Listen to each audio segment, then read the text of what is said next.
Hey everyone, thanks for tuning in. Before we dive into this, smash that like button, subscribe if you're new here, and drop a comment telling me where you're watching from. Trust me, after hearing what I survived, you'll want to stick around.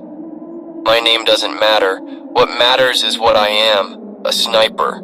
Or at least I was before the world went to hell. This is the story of how I survived the first 24 hours of the zombie outbreak. And let me tell you, it wasn't just the dead trying to tear me apart. It started on a rooftop. Not just any rooftop, a 40-story high-rise in the heart of the city. My assignment? Reconnaissance. Routine surveillance. Or so they told me. But by noon, the streets below weren't just crowded with traffic. They were flooded with screams. I'll never forget the first one I saw. A woman in a red coat sprinting down the sidewalk. Normal enough until she slammed into a parked car, face first. I thought she'd hit her head. Then she got up. Or it got up. Her neck was bent sideways, jaw hanging by a thread of sinew, but she kept moving. And when a guy tried to help her, she lunged, tore out his throat with her teeth. Blood sprayed the windshield behind them like someone had shaken up a soda can and popped the tab. That's when I knew. This wasn't a riot, this wasn't terrorism. This was something worse. Not the shambling corpses you see in movies. These were rabid, twisted. Broken bones didn't stop them. Bullets to the chest didn't stop them. But I'd learned that soon enough. My rifle was a 338 Lapua Magnum, a precision instrument. Cold, brutal, and unforgiving. I'd used it to take down targets from over a mile away. But this was close quarters carnage. I didn't have the luxury of distance anymore. The first shot I took was for a kid. Couldn't have been older than 10. He was backed against a bus stop, one of those things clawing at him. A man in a suit, except his suit was shredded, and his face looked like raw hamburger. I centered the crosshairs on his temple, squeezed the trigger. The shot echoed off the skyscrapers, and the thing's head snapped sideways, a mist of blackish blood coating the bus stop glass. The kid didn't even look up. He just ran. That's when I made my choice. I wasn't just a watcher anymore, I was a shepherd. And the flock below? They were mine to protect. For hours, I picked them off. Every snarling face that lunged at a civilian got around through the eye socket. Every clawed hand reaching for a throat got blown into pulp. I lost count of the kills, but I remember the faces. But here's the thing about zombies. They don't get tired. They don't fear. And they don't stop coming. By dusk, the streets were a graveyard of abandoned cars and half-eaten bodies. The survivors had either escaped or barricaded themselves indoors. That's when I saw him. A figure moving differently from the rest. Not stumbling, not snarling, commanding. He stood in the intersection below, staring up at my position. It was my mentor. The man who taught me everything I knew. The man who died 2 years ago in a helicopter crash. But there he was, leading the horde, controlling them, and smiling up at me like this was all part of the plan. His posture was rigid, familiar, but his face... God, his face. Rot had eaten through one cheek, exposing jagged bone, and his left eye was milky white, dead. But the right one burned with a cold, calculating focus. The scope didn't lie. There he was, him, standing in the center of that ruined intersection like a general surveying a battlefield. The same look he'd given me during my final sniper qualification. "You hesitate, you die," he'd growled. Now here he was, alive, or whatever this was, smirking up at me like I'd just failed another test. My finger hovered over the trigger. One shot, that's all it would take. But my hands shook, not from fear, from rage. This man had saved me once. Pulled me out of a drug den when I was 18, shoved a rifle into my hands and turned me into a weapon. And now he was leading them, commanding the dead like a conductor. He raised a rotting hand, pointed at me, then swept it toward the high-rise. The horde reacted instantly. Dozens of those things snapped their heads upwards, snarling, and began surging toward my building. They moved like a single organism, scaling fire escapes, clawing through lobby doors, piling onto each other to reach the lower windows. They weren't mindless anymore. They were organized. "You son of a bitch," I hissed, repositioning my rifle. The first wave hit the lobby. I could hear the glass shattering 10 stories below. My perch wasn't safe anymore. I needed to move, but not before buying time. I picked off the ones climbing the fire escape first. Headshots, rapid fire. Bodies tumbled into the alley. But for every one I dropped, 3 more took its place. They were fast, faster than before, reinforced by whatever hellish signal my mentor was broadcasting. I grabbed my pack, stuffed it with ammo, a combat knife, and a half-empty canteen. The elevator was dead, so I took the stairs. Every floor down, the screams grew louder. Not human screams now, but the guttural howls of the infected. By the 25th floor, I could smell them. Rot and copper and something sweet, like decayed fruit. Then I heard the sobbing. A woman crouched in a hallway, clutching a fire extinguisher. Behind her, a supply room door trembled as something pounded against it.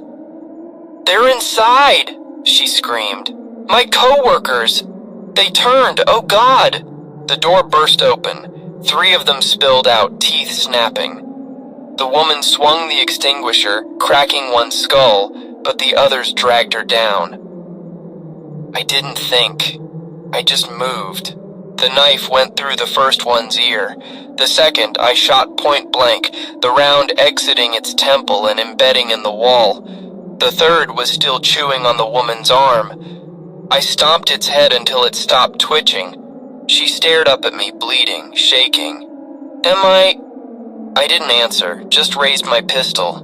Her eyes hardened. "Do it." The shot echoed louder than I expected. I kept moving, floor by floor, room by room.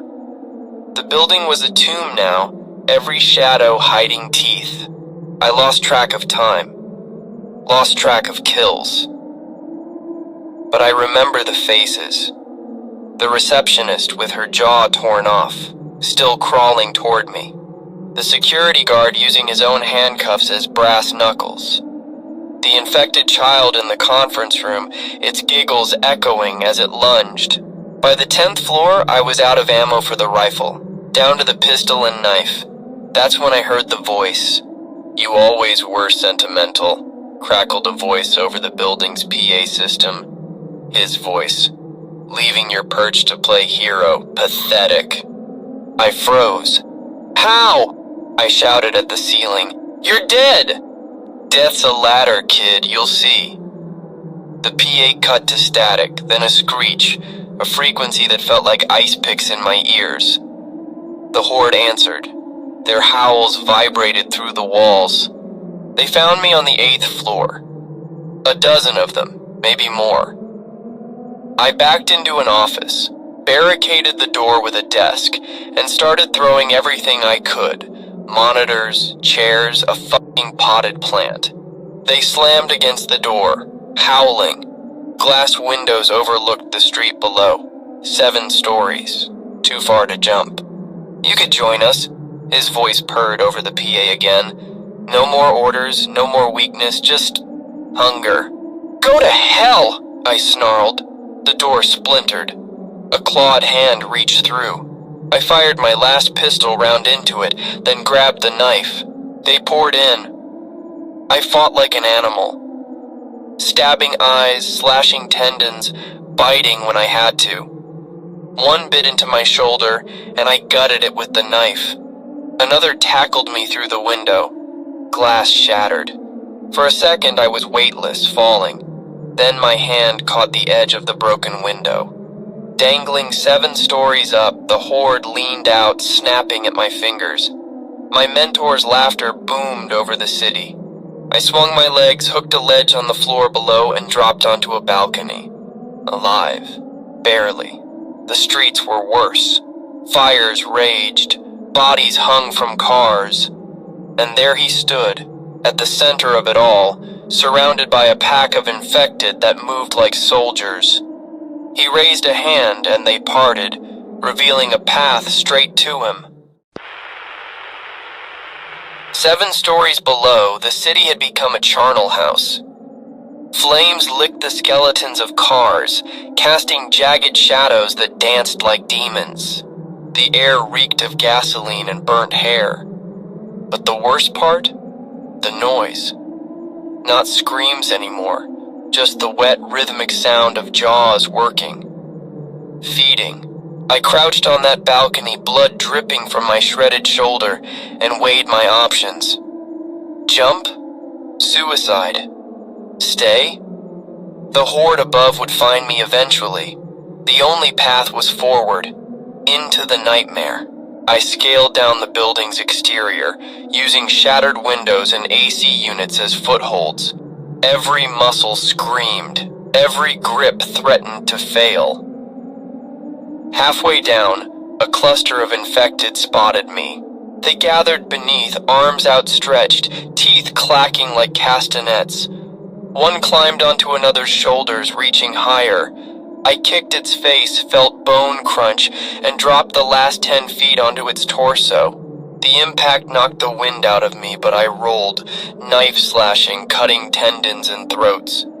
They fell around me, twitching. My mentor's voice echoed from somewhere ahead, amplified by speakers.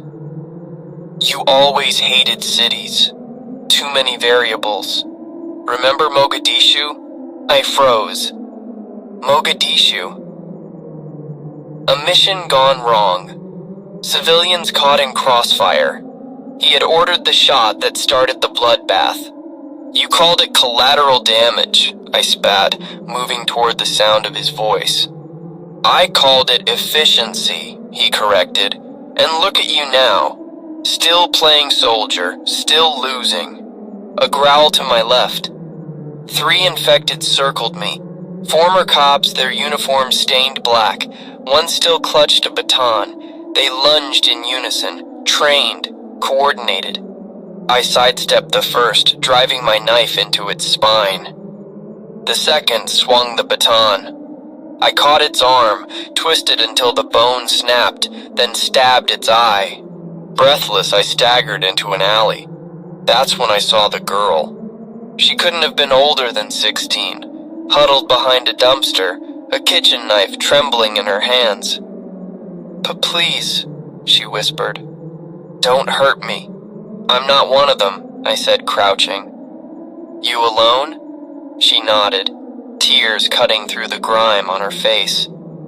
They ate my mom in our apartment. I ran. I tossed her my backup pistol. Stay behind me, shoot anything that moves. She stared at the gun like it was a snake. I don't know how... A snarl cut her off. 2 infected rounded the corner, twins maybe, their faces identical in decay. The girl screamed. I shoved her behind the dumpster and charged. The knife was blunt now, but it did the job. I hamstrung the first, letting it crawl as I dealt with the second. It fought dirty, biting, scratching, until I pinned it and sawed through its neck. The girl retched behind me. What's your name? I asked, wiping gore off the blade. Luna, she said. Stay close, Luna, and don't hesitate. We moved toward the city center, where the tallest buildings clawed at the smoke-choked sky. My mentor's voice grew louder, taunting. You think saving her makes you noble? It makes you weak. She'll die screaming and it'll be your fault. Luna gripped my arm. Who is that? A ghost, I said. The streets narrowed, funneling us toward a plaza. Bodies hung from lampposts, gutted and strung up like grisly flags. At the center stood a makeshift stage, shipping containers stacked and welded together. And there he was, perched atop it, surrounded by infected that stood unnervingly still, waiting. His milky eye locked onto me. The good one glinted with perverse pride. You made it. Knew you would. Now, let's finish your training. He raised a hand. The infected snapped to attention, and not just the ones nearby, hundreds. They poured from alleys, windows, sewers, a sea of rotting faces, all staring at me. Luna backed against me. What do we do? The mentor's voice boomed. You have two choices, kid. Join me or watch her die. I glanced at Luna, at the pistol in her shaking hands, at the horde closing in. Then I did what he taught me. I chose efficiency. Grabbing Luna, I sprinted for the stage. Shoot the ones on the left, I barked. She fired wildly, hitting nothing, but the noise distracted them. I vaulted onto the hood of a burned-out sedan, then onto the stage. The mentor grinned, arms spread like a preacher. Why? I demanded, knife raised. Because they're better than us, he hissed. No fear, no doubt, just purpose. I swung the knife. He caught my wrist, his strength inhuman. You're still holding back, he sneered. Still human, Luna screamed. One of the infected had her by the hair, dragging her toward the edge of the stage. Then, gunfire, not ours. Theirs. A squad of infected in tactical gear advanced, firing rifles into the air. Human rifles. My mentor's laughter shook the plaza. You didn't think I'd let you win, did you? This is just the beginning. A bullet grazed my ear. Luna pulled me behind a concrete barrier. We have to go, she cried. But where? The horde had us surrounded. The mentor's infected soldiers closed in, guns trained. That's when the explosion hit. A fuel truck near the plaza erupted, flames engulfing the stage. The horde scattered, burning, howling. Through the smoke, I saw him, my mentor, staggering, his clothes on fire, but still alive, still smiling. This isn't over, I shouted. He saluted me, his salute 2 fingers to the temple, before vanishing into the inferno. Luna dragged me toward a subway entrance. Come on! We stumbled down the stairs, into the dark. The last thing I saw before the shadow swallowed us was the plaza burning. And somewhere in that fire, a shadow moving, unburnt, unbroken. The subway tunnels were pitch black, save for the flicker of Luna's phone flashlight. The air smelled like wet concrete and bile. Somewhere in the darkness, something scratched. This way, Luna whispered, pulling me toward a service ladder. There's an old maintenance tunnel. My dad used to work down here. Gunfire echoed above. The infected soldiers weren't far behind. I climbed down first, my boots slipping on rusted rungs. The tunnel was narrower than a coffin, the walls slick with mold. Luna followed, her breath ragged. Where does this lead? I asked. I don't know, she admitted, but it's away from them. We crawled for what felt like hours. The scratches grew louder, closer, then light, faint, greenish, pulsing from a grate ahead. I kicked it open and dropped into a chamber that stopped my heart.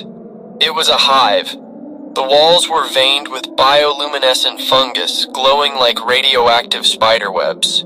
Pods hung from the ceiling, translucent sacks throbbing with black fluid.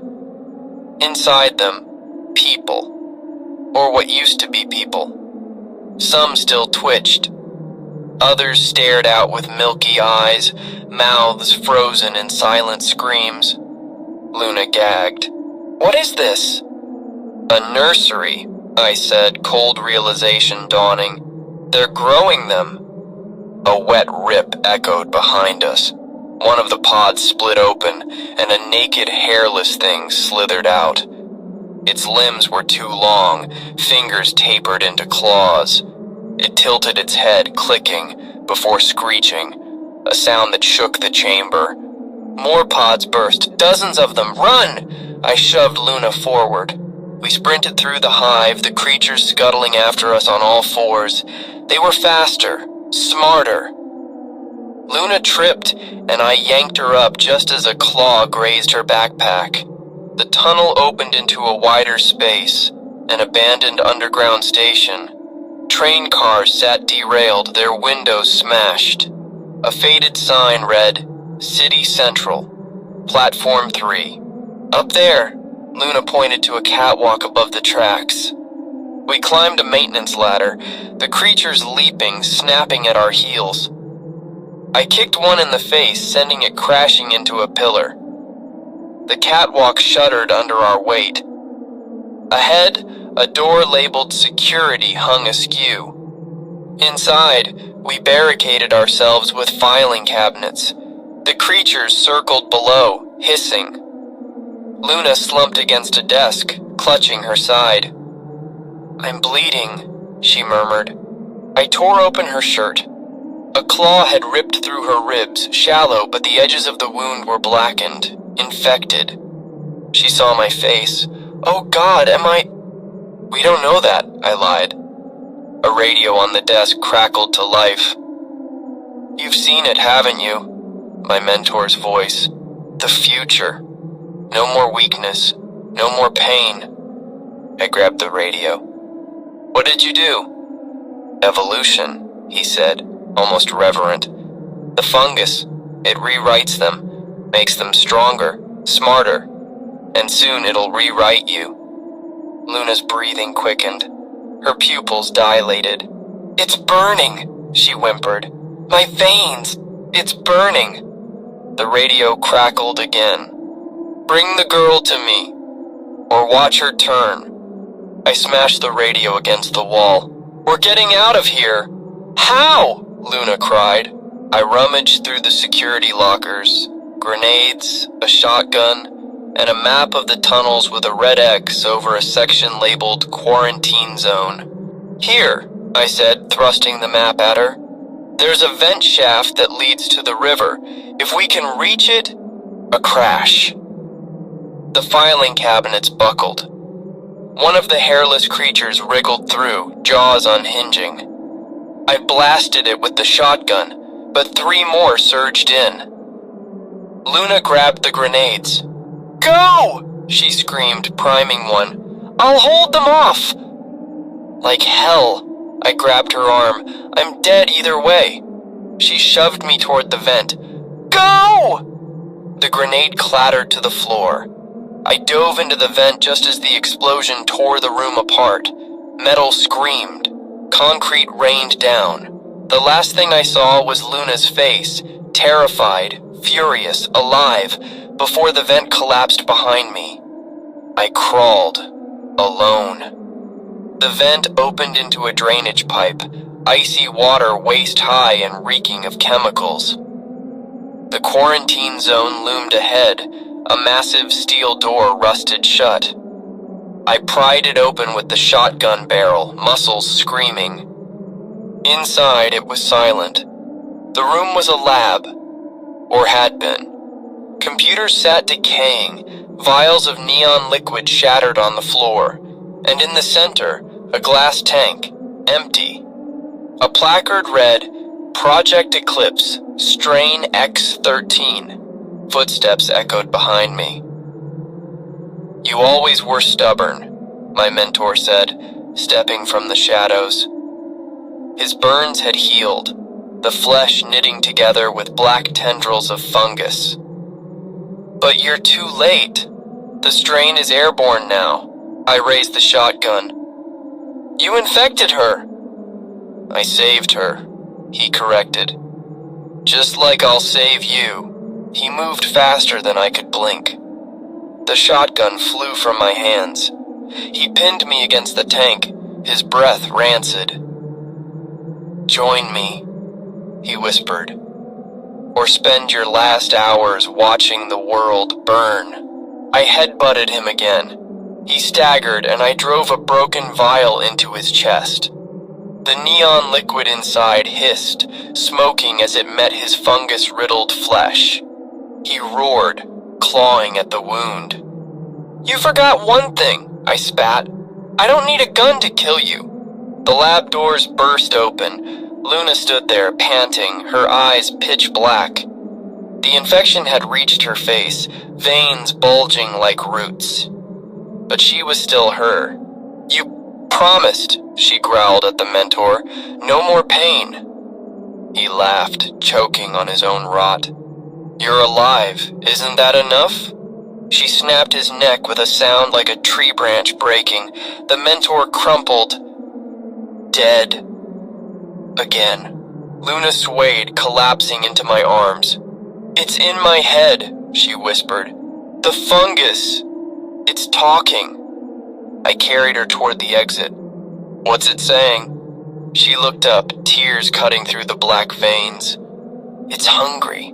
Above us, the ceiling trembled. Dust rained down. The horde was digging, coming. And somewhere in the darkness, a new voice echoed. Deeper, older, commanding. Luna's head snapped toward it. They're coming.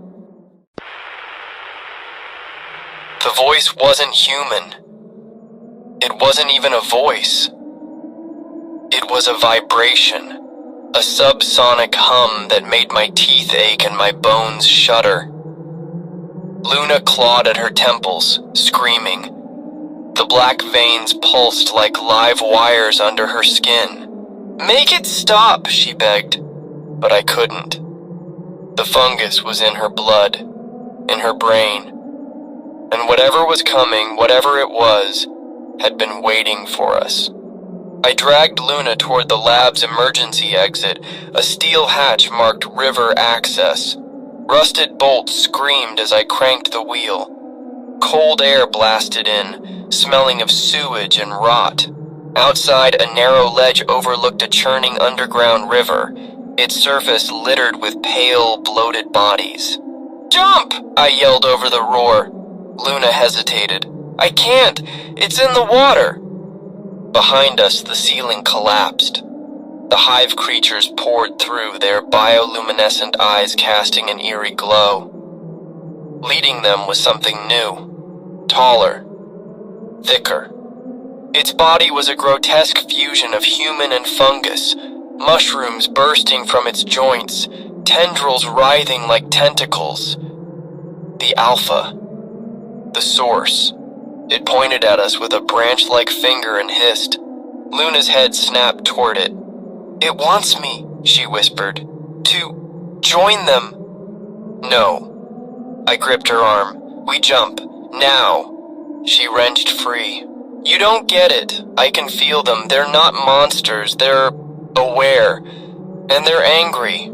The Alpha lunged. I fired the shotgun, but the shells barely chipped its fungal armor. It backhanded me into the wall. Ribs cracked. Luna screamed, not in fear, but in fury. She charged the Alpha, moving faster than humanly possible, her infected body fueled by the fungus. They collided like freight trains. Luna's claws raked its chest, tearing chunks of spongy flesh. The Alpha retaliated, slamming her into the ground. I crawled toward them, tasting blood, and plunged my combat knife into the Alpha's spine.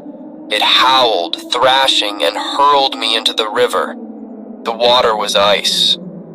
Currents dragged me under. Bodies brushed against me, their lifeless fingers snagging my clothes. I surfaced just in time to see Luna straddling the Alpha, pummeling its skull with a rock. "Luna!" I screamed. She looked at me, really looked. Her eyes were fully black now, but there was still a flicker of the girl who'd fought beside me. "Go!" she shouted. "It's in the air. You have to—" The Alpha's tendrils wrapped around her throat. She gasped, clawing at them, as it dragged her into the hive's depths. I almost followed, almost let the current take me back, but then I heard it, the click of a detonator. Luna's hand emerged from the tangle of tendrils, clutching a grenade she'd stolen from my pack. Her lips moved, shaping a single word. Run. The explosion lit the cavern like a sun. Fire ripped through the hive, igniting the bioluminescent fungus. The Alpha's shriek was cut short as the blast consumed it. The shockwave hit the river, catapulting me downstream. I don't know how long I floated. The world narrowed to pain, cold, and the acidic burn of smoke in my lungs. When I finally washed ashore, dawn was breaking. The city skyline smoldered in the distance. Quiet, too quiet. I limped toward the outskirts, avoiding the main roads. The infected were gone. Not dead, gone. As if they'd vanished into the earth. But the air still tasted wrong, metallic, hungry. At the edge of the city, I found a truck with keys in the ignition. The radio buzzed with emergency broadcasts, evacuation zones, quarantine protocols. Static. Then a familiar voice. "You're alive." I froze. His voice. The mentor. "Did you really think it was over?" he rasped. "The fungus survives, in the soil, in the air, in you." I glanced at the rearview mirror. A black vein snaked up my neck. Small, almost invisible. "It's not a plague," he said. "It's a gift." I crushed the radio under my boot. Drove. The road stretched empty ahead. Behind me the city burned. But in the silence I heard it. The hum. The same vibration from the hive. Faint. Distant. Growing louder. The hum followed me. It pulsed in my skull. A relentless drumbeat synced to the black veins crawling toward my eye. The truck's headlights cut through the fog, revealing skeletal trees and abandoned checkpoints. I didn't know where I was going, only that I had to finish this. I found the bunker by accident, or maybe it led me there. A military research facility, half buried in the woods, its doors blown open. Inside, the walls were papered with maps, red circles marking outbreaks across the globe. Project Eclipse wasn't contained. It was everywhere. But in the center of the room, a server blinked. A final message on its screen. Strain X13 Central Nexus. Site Alpha. Coordinates. 20 miles north. The heart of the hive. The radio crackled. "You can't outrun it," the mentor's voice taunted, now warped, layered with the hum. "It's in you. With you. Forever." I silenced him with a bullet to the radio. Dawn was bleeding into the sky when I reached Site Alpha, a derelict hydroelectric dam. The structure groaned, its concrete veined with pulsating fungus. Below, the reservoir had thickened into a black gelatinous mass, and there, anchored in the center, was the source. A tower of flesh and fungus, 30 feet tall, its surface studded with screaming faces. Luna's was among them. The Alpha. The hive mind. It didn't attack. It waited. I climbed the dam's catwalk, my rifle slung across my back. The infection had reached my jaw now, my thoughts fraying. Visions flashed. Luna's laugh, the mentor's smirk, the kid at the bus stop, all the faces I'd failed. Join us, the hive mind whispered, not in words, but in memories. You're tired. Let go. I unslung the rifle, loaded the last incendiary round. The shot would have been impossible for anyone else. 1,000 yards. Crosswinds, a shaking platform. But I wasn't just a sniper anymore, I was a wildfire. A final spark. The alpha surged from the reservoir, a tsunami of rot. I exhaled.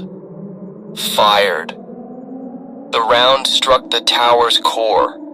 For a heartbeat, nothing. Then light. The explosion tore the dam apart. Fire raced across the fungus, vaporizing the reservoir. The alpha's shriek was swallowed by the roar. I didn't run. I stood there, rifle in hand, as the flames rushed toward me. Luna's face flickered in the inferno. She smiled. The blast hit.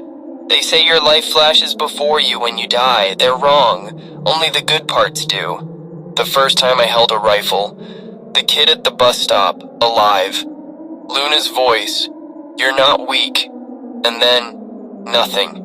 When I woke, the world was ash. The dam was gone. The land scorched. But the air was clean. I crawled from the rubble, my body broken, the infection scorched away. All that remained was a scar where the black veins had been. The hum was silent. I found a motorcycle, followed the sun. Days blurred, cities passed, some burning, some eerily still. The fungus wasn't gone, but Site Alpha had been a nerve center. Cut off the head and the body staggers.